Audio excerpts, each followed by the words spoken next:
আপনাদেরকে আপনাদের সাথে তো আসলে পার্সোনালি আমি কানেক্টেড, তো সবাই জানে যে আমি অনেক অসুস্থ ছিলাম লাস্ট কয়েকদিন।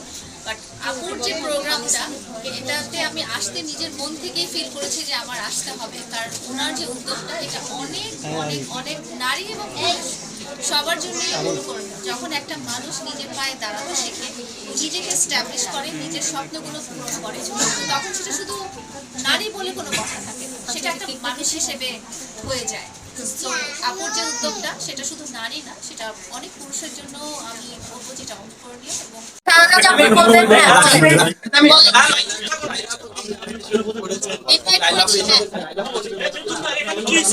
আমি লাইলা আপুকে যখন ইনভাইট করি, আমি আরো 2 মাস আগে লাইলা আপুকে নক করেছি যে আমরা একটা ব্রাইডাল শুট করব।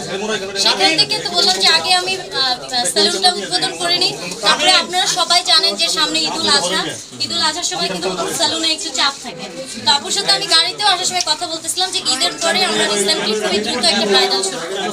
আর পার্সোনালি শুনেন, একটা নারীর ব্যক্তিগত জীবন কখনো তার প্রফেশনাল জীবনে চাপ ফেলে না। হ্যাঁ, আর আমি একটা কথা বিশ্বাস করি কি, যে আমাদের যখন বুদ্ধি কম ছিল, স্কুল লাইফে ছিলাম, কলেজ লাইফে ছিলাম, কত ভুল করেছি। আমার মা কিন্তু আমাকে ছেড়ে দেয়নি, বাবা কিন্তু রাগ করে, ভাই কিন্তু রাগ করে, একটা মা কি ছেড়ে দেয়? তাহলে আমি একটা মেয়ে হয়ে কেন আরেকটা মেয়েকে মানে নেগেটিভ কমেন্ট করব বা জেলাস ফিল করব? এই জন্য আমার ভিতরে নেগেটিভিটি কম, আমার ভিতরে পজিটিভ থিঙ্কটা বেশি, এবং আমি পজিটিভ থিঙ্ক নিয়ে কাজ করতে ইচ্ছে করি। আপনারা প্রশ্ন করবেন যে লাইলা আপুকে কেন করছেন? লাইলা আপুকে পার্সোনালি আমার অনেক ভালো লাগে। হ্যাঁ, আমি ওনাকে পছন্দ করি, এই জন্য আমি লাইলা আপুকে ইনভাইট করছি। এবং একটু আর একটা চিকন একটা আছে না, এখানে আসার পরে কেমন ওটা দিকে দেন। ঠিক আছে, যেহেতু পার্লার এখানে আসার আগে থেকে আমার ভালো লাগছে। আপনাদের সাথে তো আসলে পার্সোনালি আমি কানেক্টেড, তো সবাই জানে যে আমি অনেক অসুস্থ ছিলাম লাস্ট কয়েকদিন। বাট আপুর যে প্রোগ্রামটা, এটাতে আমি আসতে নিজের মন থেকেই ফিল করেছি যে আমার আসতে হবে, কারণ ওনার যে উদ্যোগটা এটা অনেক অনেক অনেক নারী এবং পুরুষ সবার জন্যই অনুকরণ। যখন একটা মানুষ নিজের পায়ে দাঁড়াতে শেখে, নিজেকে এস্টাবলিশ করে, নিজের স্বপ্নগুলো পূরণ করে, তখন সেটা শুধু নারী বলে কোনো কথা থাকে না, সেটা একটা মানুষ হিসেবে হয়ে যায়।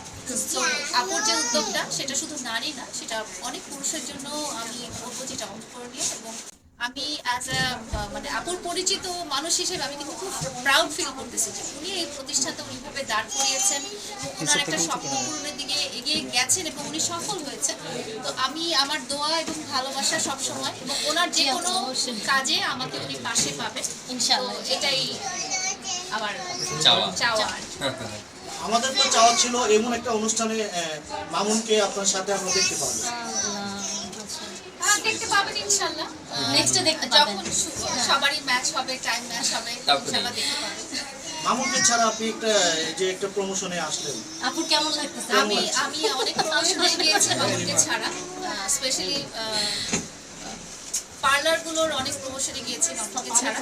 সো আসলে প্রফেশনের দিক দিয়ে যেটা হয় যে ওর প্রফেশনের দিকেও ব্যস্ত আছে, বা আমি আমার প্রফেশনের দিকে আমি ফোকাস আছি, তো এটা কখনোই ক্ল্যাশ করে না। মানে ওরটার জন্য আমারটা থেমে থাকে না, বা আমারটার জন্য থাকে, যার যার কাজ তার তার গতিতে আগায়।